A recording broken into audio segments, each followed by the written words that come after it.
اور آپ کو بتائیں ربع مالی سال 2024-25 کا قومی اقتصادی سروے کل جاری کیا جائے گا۔ وفاقی حکومت معاشی شرح نمو کا ہدف حاصل نہیں کر سکی ہے۔ سجاد کاظمی کی اس حوالے سے یہ رپورٹ ملاحظہ کیجیے۔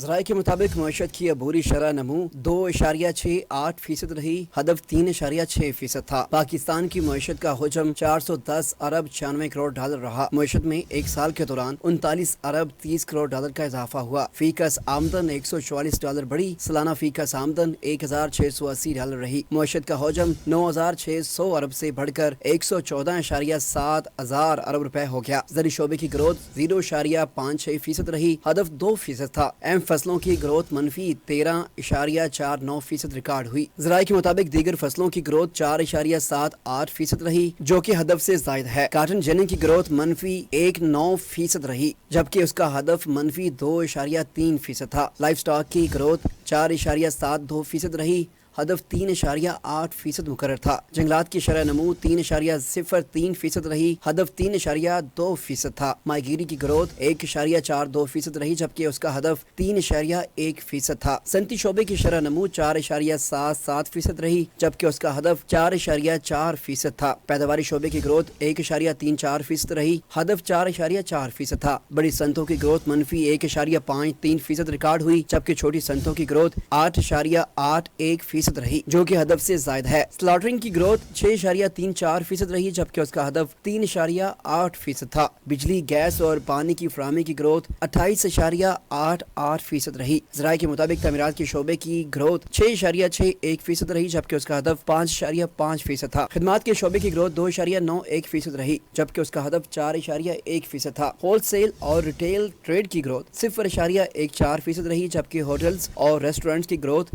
4.06% رہی۔ انفارمیشن اینڈ کمیونیکیشن کی گروتھ 6.48% ریکارڈ ہوئی۔ مالیاتی اور انشورنس سرگرمیوں کی گروتھ 5.7% رہی۔ ریئل اسٹیٹ سرگرمیوں کی گروتھ 3.75% رہی، جبکہ اس کا ہدف 3.7% تھا۔ تعلیم کے شعبے کی گروتھ 4.43% رہی، جبکہ اس کا ہدف 3.5% تھا۔ انسانی صحت اور سوشل ورک کی گروتھ 3.71% رہی۔ ٹرانسپورٹ اینڈ کمیونیکیشن کی گروتھ 2.2% رہی، ہدف 3.3% تھا۔ پبلک ایڈمنسٹریشن اور سوشل سیکورٹی کی گروتھ 9.92% ریکارڈ ہوئی۔